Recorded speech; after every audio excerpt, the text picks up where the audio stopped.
Welcome to the Mac's Future Weekly Podcast. All Apple talk and no chit-chat.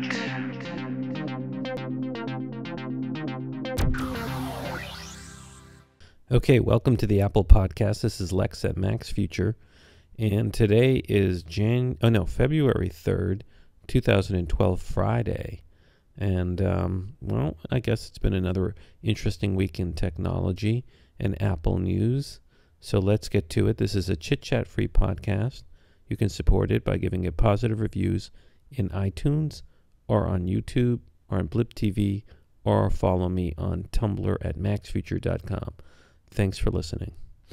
Okay, so this is getting to be sort of a habit where we keep announcing Apple hitting new highs in its stock price.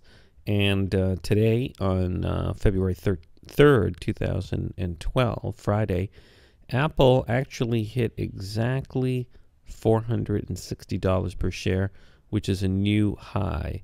It closed the day, I think, at $459.68, just 32 cents below this all-time high of $460. So this is pretty amazing. And Apple, in terms of price-earnings ratio, still has a very low price-earnings ratio, which means it could be cheap. In other words, you don't look at the stock price of $460. You look at the PE ratio, because that tells you how much the stock price is in a ratio to how much profit it makes per share in like a year. So you're basically paying $13 for every $1 of profit. So, that's pretty amazing. And if you look at, let's look at the chart here on Yahoo Finance. And it's pretty impressive.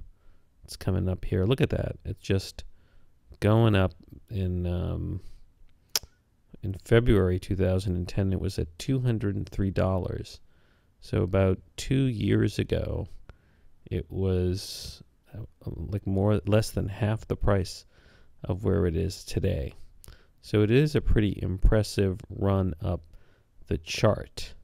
Now, to give you a sense, it kind of annoys me that, and we'll talk about this later, that Apple is sometimes compared to Amazon. Because if you look at Amazon's price, let's look it up here. Amazon, get quote, Amazon is trading at $187 a share, but its price earnings ratio is almost $100. It's 98.94. So that means for every $1 of profit, you're paying $100. So think about it. Would you rather have a business where you're paying? Would you rather buy a business that's making $1 profit for $13, or would you rather buy a business making $1 profit for $100? And that's what price earnings ratio tells you. So, interesting comparison between companies. A lot of people think it's like Apple, but Amazon's very different. Now, one of the reasons Apple's doing so well financially is because of the iPhone. The iPhone's a massive part of Apple's revenue and profits. Now, CNET had a story out on February 3rd entitled, "Apple's Smartphone Share Rises, but Android's Still on Top."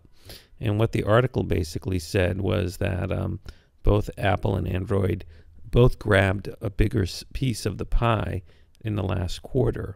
It said that Android's market share rose to 47.3% of the smartphone market, according to ComScore, up from 44.8% in the prior quarter, and that Apple rose to 29.6%.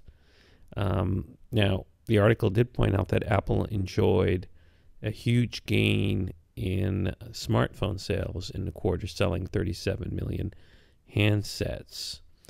And according to this article, RIM's share, that's the maker of BlackBerry, dropped down to 16% from 19% of the market.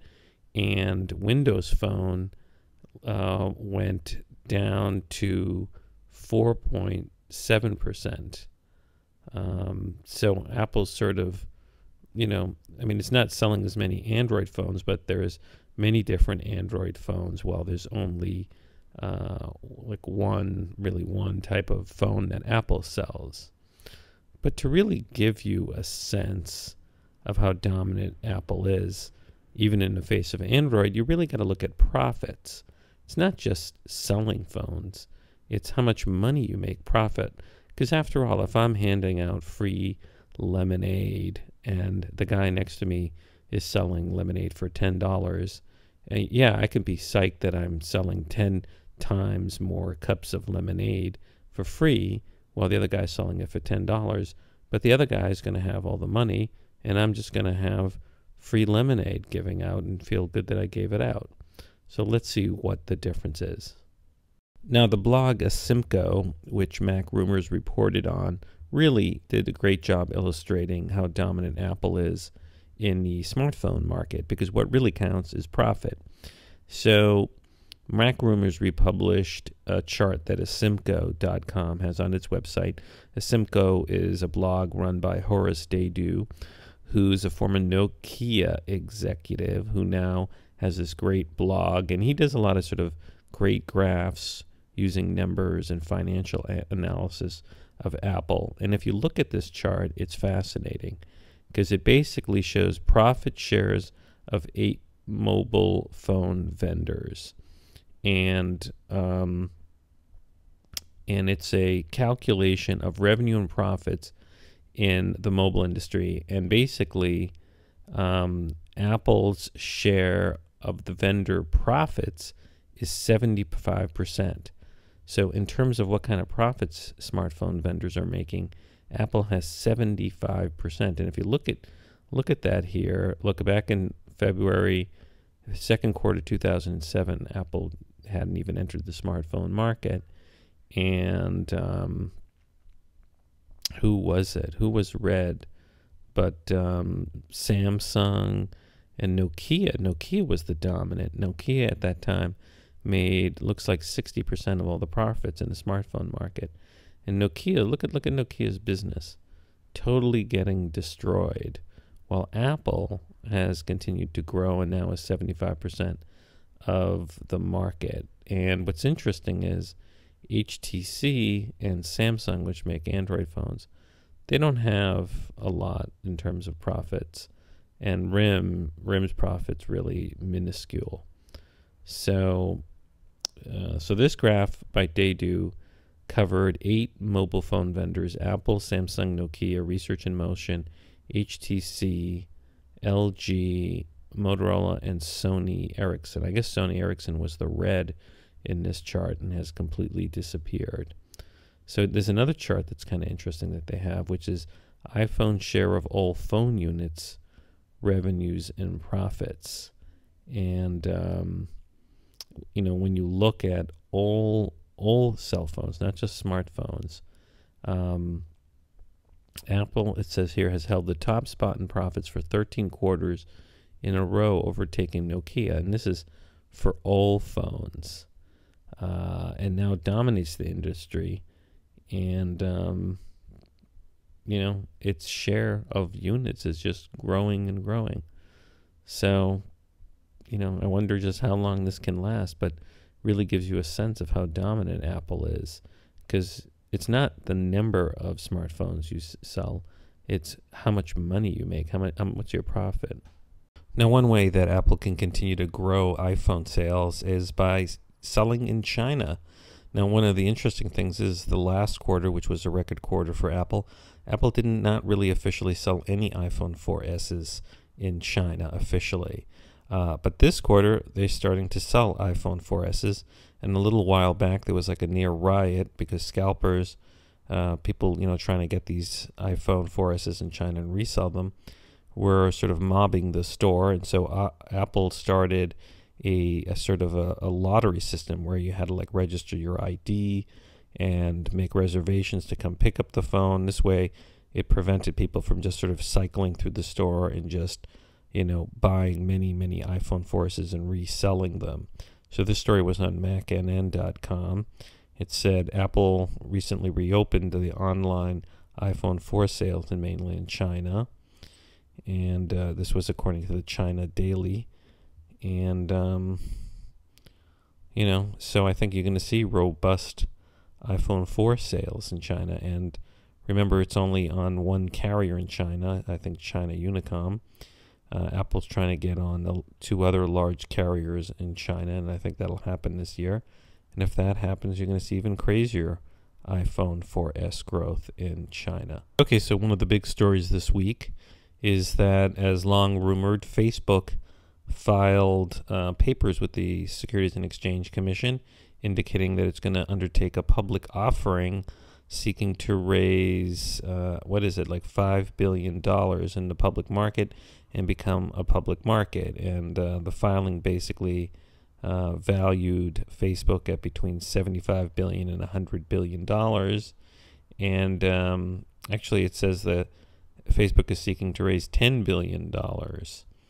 And the way it's structured is that Mark Zuckerberg would really control Facebook still, even when it's a public company. And he would become very, very rich. I think, he could, be valued at $25 billion or so. So what does this mean for Apple, Facebook being so dominant?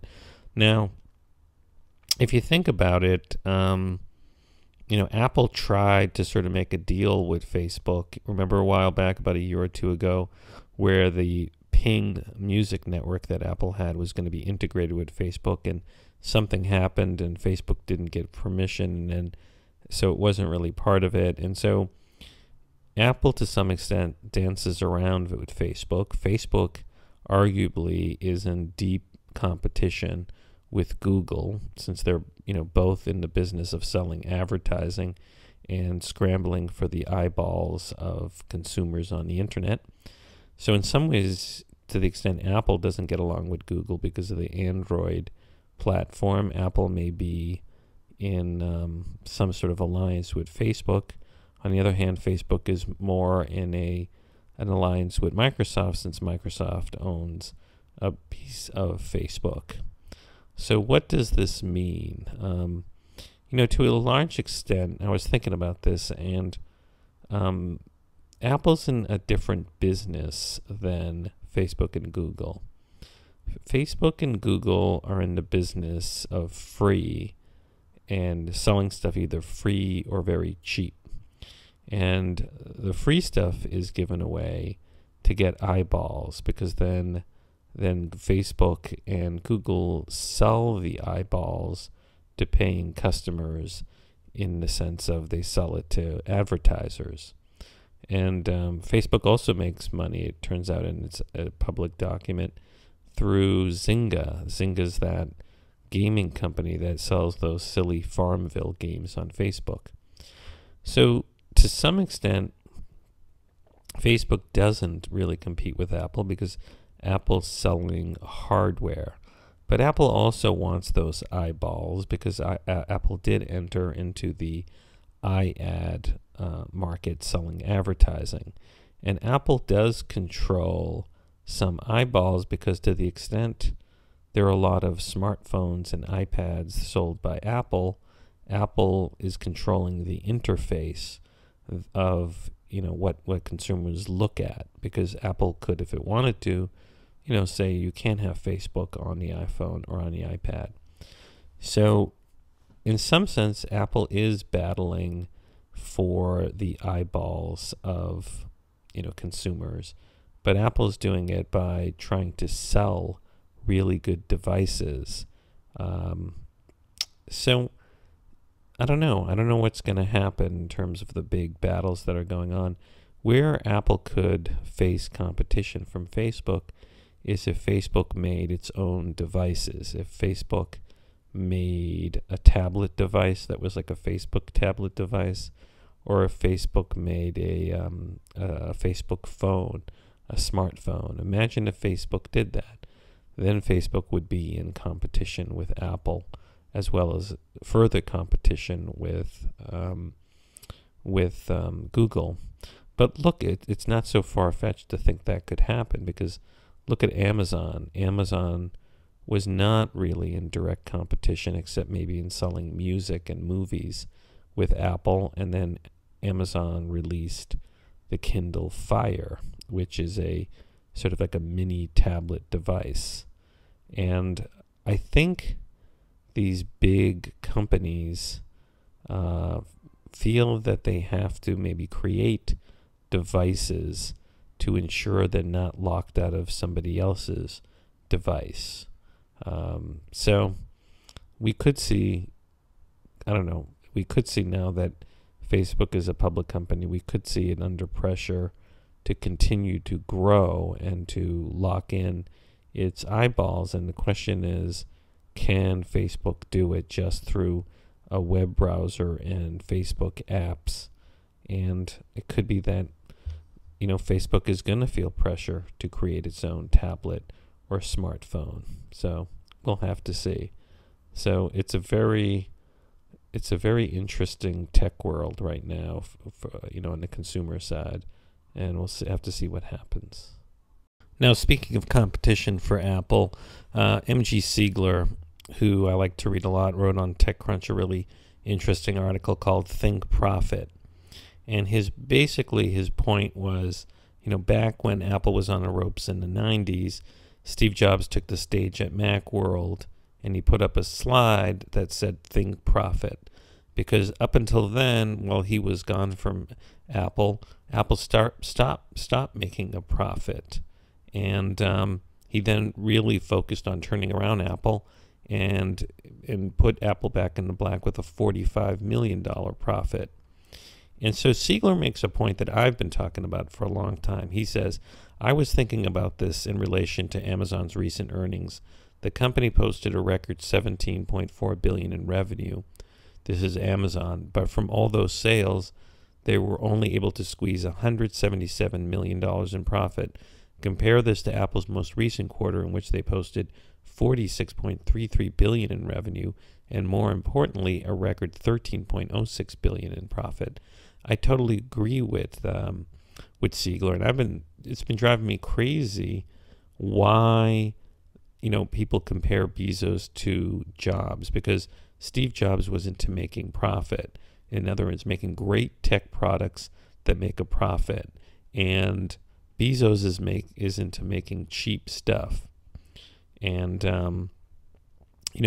Siegler points out, Amazon clearly views products like the Kindle Fire as loss leader to keep customers happy and keep them shopping for more content. Apple's model is the exact opposite. Content sales are a loss leader to keep customers happy and keep them buying new hardware. It's a very valid point. They're very different companies. And I think if I was a shareholder, I wouldn't be too thrilled with Amazon, because it barely makes any sort of profit. Siegler makes the point, as their dance with the dreaded red line proves, Amazon isn't anywhere close to operating the way Walmart does. Yet, in fact, Amazon's margins are so slim that Facebook, which just filed to go public today, recorded nearly double the profit of Amazon last year. That's pretty crazy when you think about it. Now, what's interesting, I commented on Google Plus MG Siegler's post, and people started attacking MG Siegler, and he's making a very valid point, because what drives me crazy about a lot of tech people who comment on tech blogs, they sort of follow Google, or they follow Apple, or they follow Facebook, and they're blind to the fact that these are public companies that or companies that are designed to make a profit for their shareholders. They're not just making technology for the heck of it, and they're going to disappear if they don't make a profit. So I wrote a post that said, thanks, MG. I've been saying the same thing for a long time. What counts is profit in business.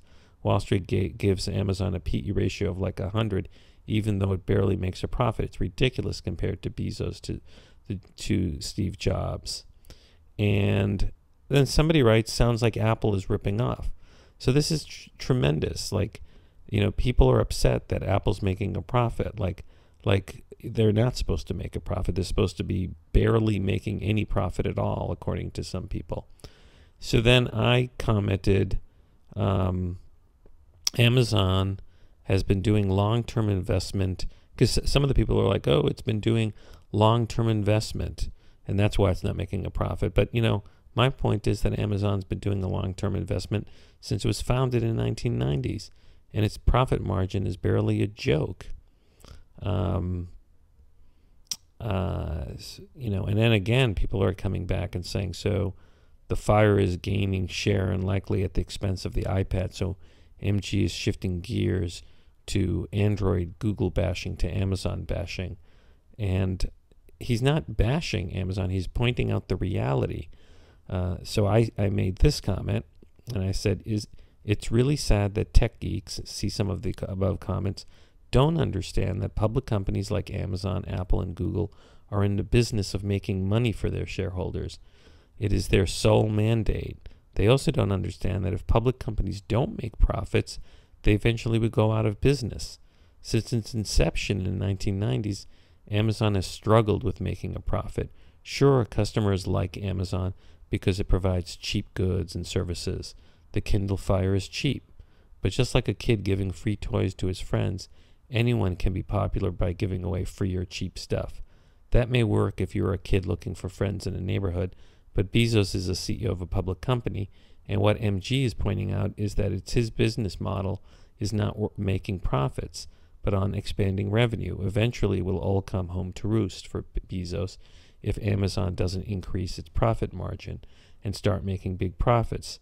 Perpetually building market share and hoping for profits in the future could lead to disaster. And again, people come back and are like, that Amazon doesn't have to be as profitable because it's in a different business. So anyways, this went back and forth, and I don't know, I'm just a little frustrated that people like prize like certain companies because they like their services, and I think that's fine, but you got to question companies that barely make a profit. There's a lot of free stuff on the internet, but it ain't going to be there and free forever if those companies don't start making a profit. Now, Facebook really, made like $1 billion worth of profit last year. So it's not just some company giving free content. It's actually, making a profit. So anyways, that's my sort of rant about this MG Siegler post. Okay, so one of the interesting things this week, I guess, I guess it was this week, that Apple finally announced the appointment of someone to replace, the guy who left, who was the head of all the retail stores. And the guy they picked was not an internal Apple person, but a guy named John Browett, Browett, who is, I guess, the CEO of a European or British-based company called Dixons and PC World.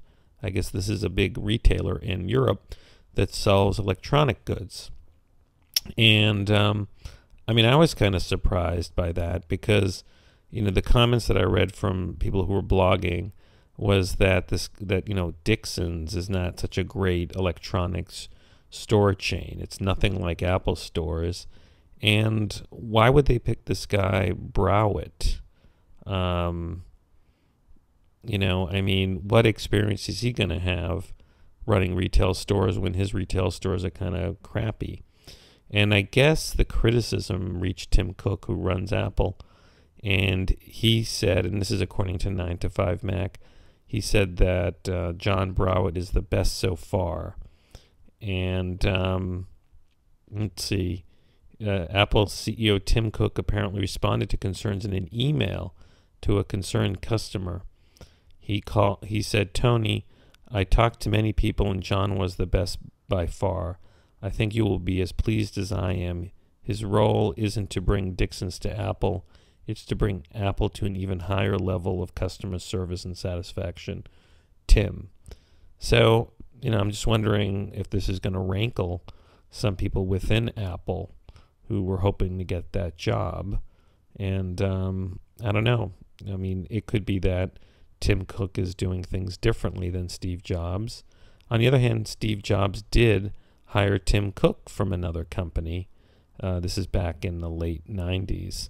So there is some precedent for Apple to go outside of Apple for an executive. Now, good news if you have an unlocked iPhone. Now, as you know, you can unlock an iPhone if you jailbreak it and use special jailbreak software. But also, Apple sells unlocked iPhones that work on the AT&T network. And by unlocked, that means you can take it and just take a SIM card and have it work on another GSM network. Now, 9to5Mac points out that if you want to go to T-Mobile with your unlocked iPhone, things are going to get a little better. And it says here that T-Mobile will begin offering more than 1 million unlocked iPhone customers additional support starting January 30th. The document says that the new support offerings will include common procedures, information about features and specifications, and other basic device questions. And it also says that they're going to update their iPhone website so that it fits into the T-Mobile support device pages. And also there's a report earlier in the month that T-Mobile may somehow get some spectrum working so that iPhones can, on the T-Mobile networking, have 3G speeds. Because right now, if you want data on the T-Mobile network, you're only going to get like sort of edge type speeds, not the faster speeds. So, I might do this because my AT&T contract's almost done and I have an unlocked phone, and I really don't make a lot of phone calls. I mainly, have my iPhone for the data, and I could get like a pay-as-you-go T-Mobile pay-as-you-go SIM, and those are SIM cards where you just, you stock it with like $10 or $20 worth of minutes, and you don't have a monthly fee. You just use up your minutes. If you don't use a lot, you don't pay a lot. And I was thinking of doing that and not, and having sort of a minimal data plan, and then, saving a lot of money that way. So anyways, T-Mobile is a good alternative if you're looking for a cheap way to have an iPhone and not pay a big monthly fee. Okay, so there was a lot of hubbub, I think it was last week or the week before, about iBooks Author, the free app that Apple released so that people could create their own sort of multimedia ebooks that work on the iPad. And a lot of people were outraged, and one of my listeners wrote me because he thought I think he thought I was giving incorrect guidance. And a lot of people were outraged because they thought that the way the terms of service were stated by Apple for iBooks, that there was a danger that if you wrote a book and published it or through iBooks, then you could only sell it through Apple's iBook store, and you couldn't take the content and sell it somewhere else, like on the Kindle. And I pointed out that the terms of service said only if you sell something generated by iBooks would you have to sell it through the iBook store, and that the keyword was generated. And so if you just copied text into iBooks and had that text somewhere else, my view was you were free to put it in some other program to sell it in some other bookstore. And anyways, the whole, one site, this guy Ed Bott, who works for ZDNet and who has his own business helping people publish stuff, so in a way he's competing with Apple's iBooks Author. He really bashed Apple and iBooks Author and said Apple was evil. Well, Apple did an update to iBooks Author, I think today, February 3rd, version 1.01 is out, and I'm looking at TUAW.com, and basically the key thing is that the terms of service have been clarified, and it basically says that Apple has the rights over the format a book is in, but not the content. So it says if someone wants to charge a fee for an .iBooks formatted file, that document can only be sold or distributed through Apple, and that the work will be subject to a separate agreement with Apple. The restriction does not include works distributed in not .iBooks format, such as the Kindle. So you could, for example, generate a PDF and sell it, and you don't have to sell it through the iBook store. So, the iBooks, author update is about 143 megabytes, so it's a pretty big size. But Apple made it clear it's not out to grab your content. It's just saying, look, if you're gonna use their free app to make this multimedia format, we don't want the format to work on any other device. We want it only sold through iPad, through the iBook store.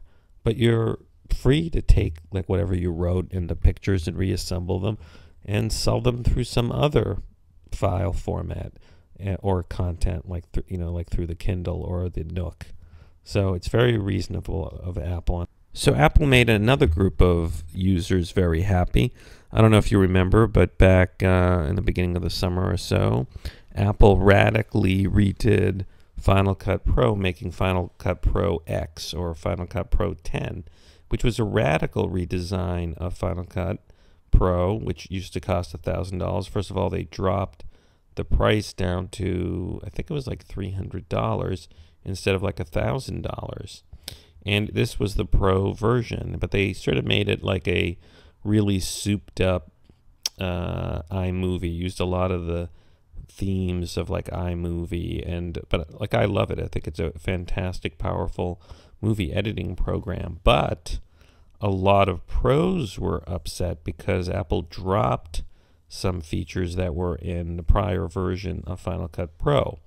Well, Apple, I think it was today or yesterday, upgraded Final Cut Pro to version 10.0.3 and added back a lot of the things that the pros were very upset about, and some of the pros were threatening to ditch Apple and go to like Avid or Apple's competitors.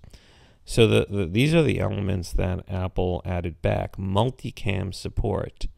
So there's now multicam support in Final Cut Pro. So basically, if you have multiple cameras shooting at the same time, you can easily combine them in. This is what Apple says. It says, edit multicam projects faster than ever before with a collection of innovative features that provides unmatched speed and flexibility. Select video and photos, then create a multicam clip by automatically syncing different angles based on the time of day, time code, markers, or audio waveforms. Play back multiple angles at once in the customizable angle viewer, and use the powerful new angle editor to dive into multicam clip and make precise adjustments. You can change, add, or delete camera angles at any time. So listen, I want to try this out. Look, I'm not a pro, but how about this? You don't need time code. You can just do it with the audio waveforms or some sort of markers. I have an iPhone. My wife has an iPhone. We could shoot iPhone video at the same time of our kids, and then use the multicam feature in Final Cut to make a really cool movie. So I'm gonna try that out. Other features include advanced chroma keying. Chroma keying is the whole thing where you have like the sort of green background, and you can put an object before it and sort of change the background. Media relink. You can now reconnect media and exchange files with third-party applications using a relink interface. So you can relink media. Something else that they added, in which I think the pros wanted, was you can import and keep all the object layers from a Photoshop file in a single compound clip. And the next thing is something that pros really wanted, which was XML support. And that means you can export an XML file which someone you're collaborating could use. It says Final Cut version 10.0.3 includes support for exporting basic primary color grades to third-party applications like DaVinci Resolve. And then finally, broadcast monitoring. It says you can now output video to an external monitor using third-party PCI or Thunderbolt devices, and you can connect to waveform displays. And so, look, this basically, they're adding in a lot of the features that the pros were upset about that they were gone. So I think Final Cut Pro is going to do all right. I'm glad I have it. So Apple had a little setback in its patent battles with its competitors.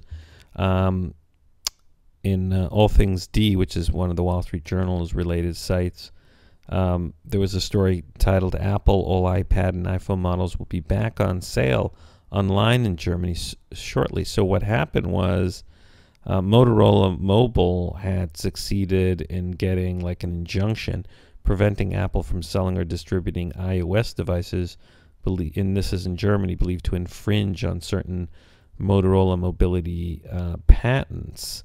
But then Apple is scrambled and got a German court to allow it to continue to sell its devices even in the face of that injunction. So it was a temporary suspension. So look, there's ongoing litigation between Apple and its competitors. In this issue had to do with Apple's argument that Motorola Mobility is not honoring something known as the FRAND licensing obligation. So, there's just huge patent and copyright battles going on between Apple and its competitors. Apple tends to win a lot of them, but here there was, a little bit of a setback.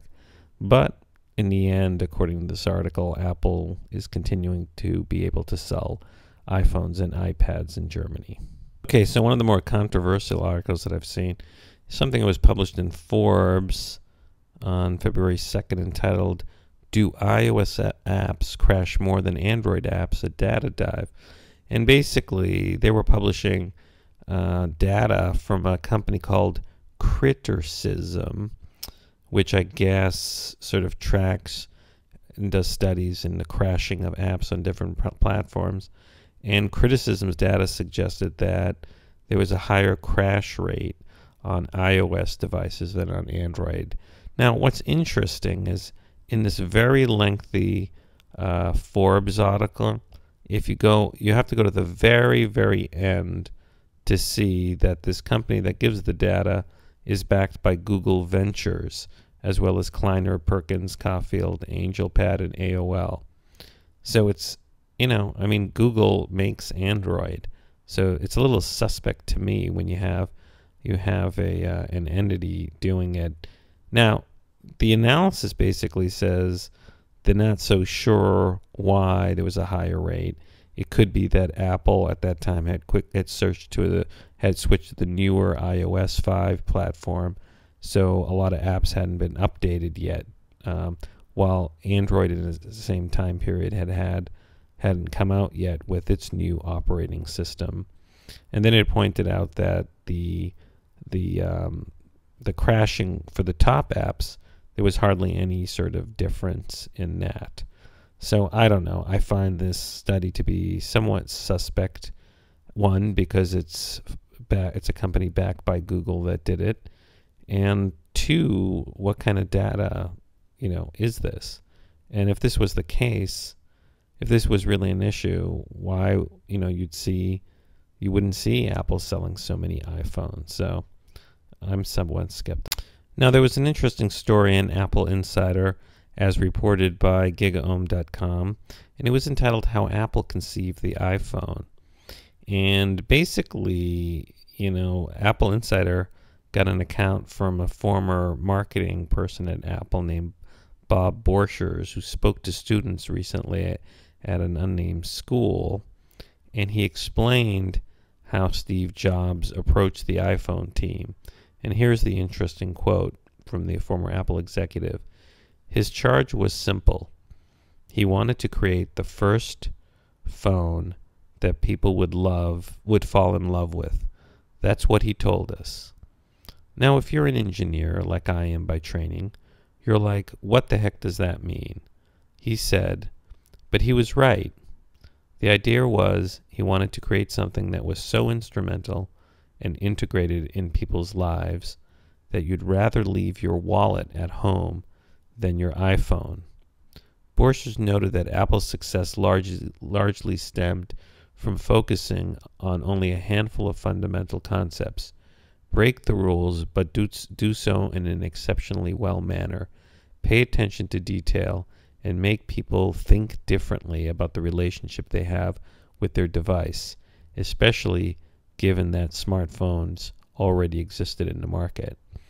So this is very interesting because it shows you leadership, and that Steve Jobs had real vision and leadership, because the really way to transform and create something radically new is to not look at what already exists, but try to imagine what people really would want that is radically different than what exists. And phones really weren't very good prior to the iPhone. So hopefully some of this visionary sort of creative way of thinking of moving forward will rub off on other entrepreneurs and executives. Now, there was a lot of controversy last week when the New York Times ran a series of articles basically condemning Apple's manufacturing in China and basically saying that Apple is using subcontractors like Foxconn that have poor labor quality. And the articles made it look like it was all Apple's fault. You know, Apple makes all these profits. And I pointed out that, look, the whole economy is in China. Well, there was an interesting article in MacWorld. It was a reprint from CIO.com of an article by a guy named Tom Kaneshigi entitled "Apple in China, Should We Applaud Instead of Condemn?" ? And he makes some good points, which is that this is a national thing. Consumers want cheaper products, and so all companies are going to places like China to get lower costs so they can sell lower priced goods. And it's kind of funny because, like, for a long time Apple was condemned for having high-priced goods, high-priced computers. And so Apple goes out and makes the iPad and sells it for only $500, and people applaud for it being cheaper. And yet the only way Apple could do that is go to China and have it be lower priced. But he also makes the points that, hey, these Foxconn factories are actually pretty good compared to what the factories used to be like in China just a few years ago. And yeah, by American labor standards, the Foxconn factories are, not ideal. But by relative to the other factories that are in China, it's much better. And yeah, there's like suicide at Foxconn, but the suicide rate is lower than in all of China. And that, eventually what'll happen is the cost of labor will go up in China and their quality of life will go out. So anyways, this was a good rebuttal to, what the New York Times was doing in its article. Here's the bottom line from this CIO. He says, a case can be made that Apple and other tech companies have improved working conditions in China. Could Apple do more? Probably. But vilifying Apple for not doing more, even calling for a boycott of Apple's products, is the height of hypocrisy. If you really want to facilitate change, then you make your donation to the Student Advocacy Committee of SACOM, a nonprofit organization whose mission is to improve labor conditions in China. Consider it a premium on your next consumer electronics purchase, or else you can do what we always do and shelve your outrage for another year. After all, the iPad 3 is coming out soon, and I know you're thinking, come on, Apple, keep the price the same. So anyways, I like that comment. I thought it was well done. Speaking of Foxconn, 9to5mac.com points out that Foxconn is set to set up 5 manufacturing facilities in Brazil, each employing 1,000 workers. Now, they updated that story and say Foxconn denies it. So it says Foxconn representative refuted the story, dismissing it as pure speculation. And well, it is clear that they're going to build something in Brazil. In the update, it says parts produced in Brazil will aid to assemble the Apple products, said the secretary. For now, the company will import those kits from China to assemble in Brazil. So look, there's going to be some sort of manufacturing by Foxconn in Brazil. It says Foxconn already operates 6 plants in Brazil, and that it wouldn't acknowledge that the iPhone or iPad production has taken place in any of the existing facilities. But it's been long speculated that Apple is going to finally start manufacturing in Brazil so it can help import the iPad and iPhone in Brazil.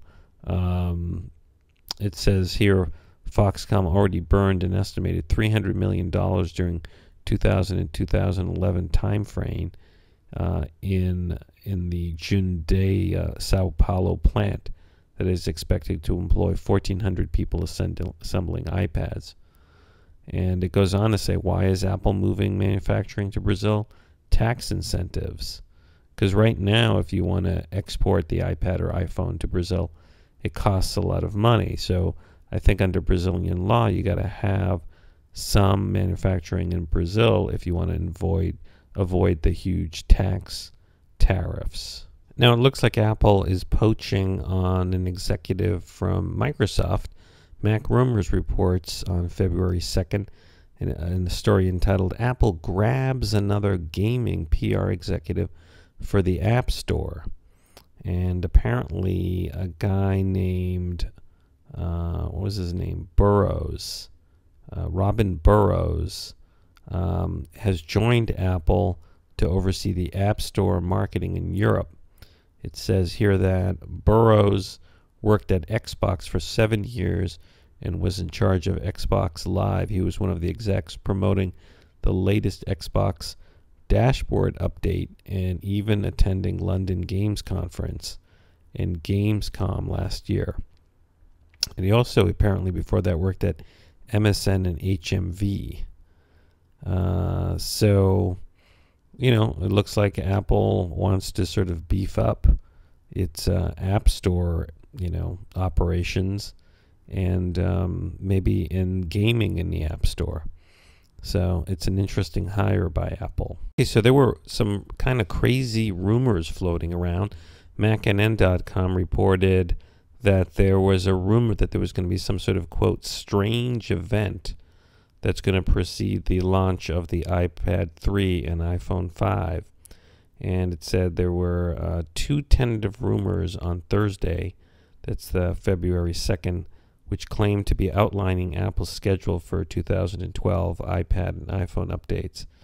And according to MacNN, one rumor claimed that Apple would have an actual 3rd generation iPad unveil in March and then ship the same month.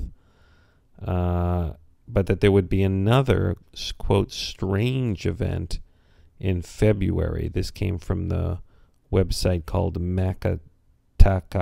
I guess it's some Asian sort of website.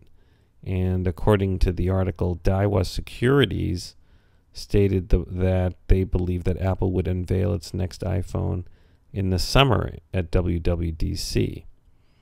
And, you know, people doubt the rumors. I'm not sure what would be Apple's surprise in February apart from the iPad. Well, I mean, Apple has had, I guess, sort of announcements in February. Apple could be, you know, maybe the strange event is Apple is going to unveil a 15-inch MacBook Air. Or Apple maybe is updating the Mac Pros. The Mac Pros, which are the high-end Macintoshes for professionals, they haven't been updated in a while.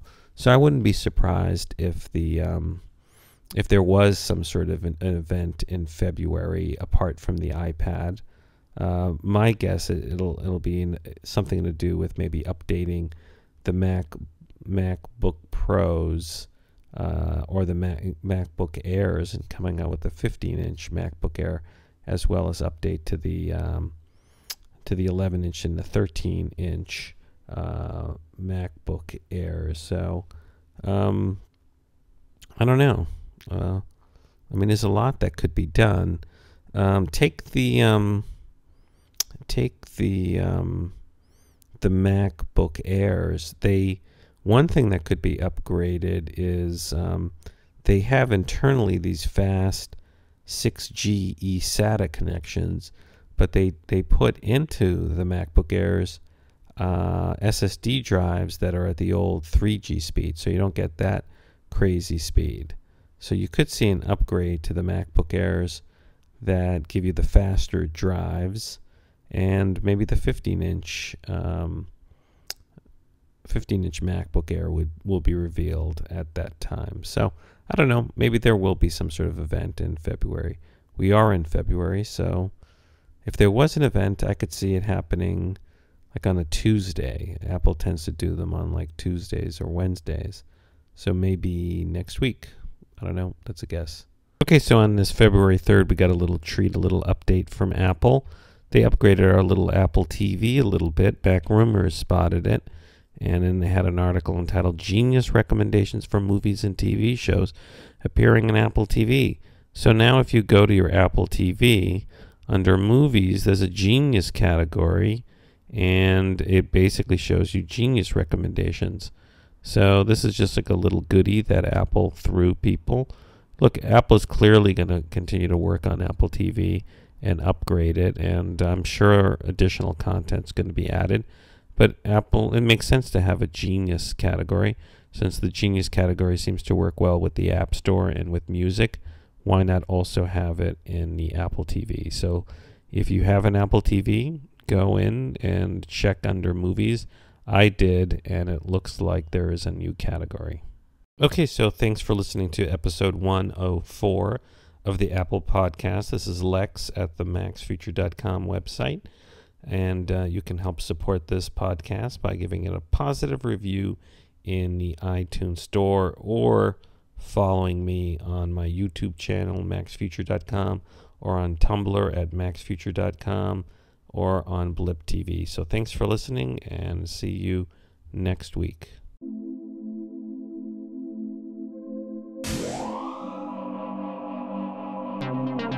This has been a Max Future production.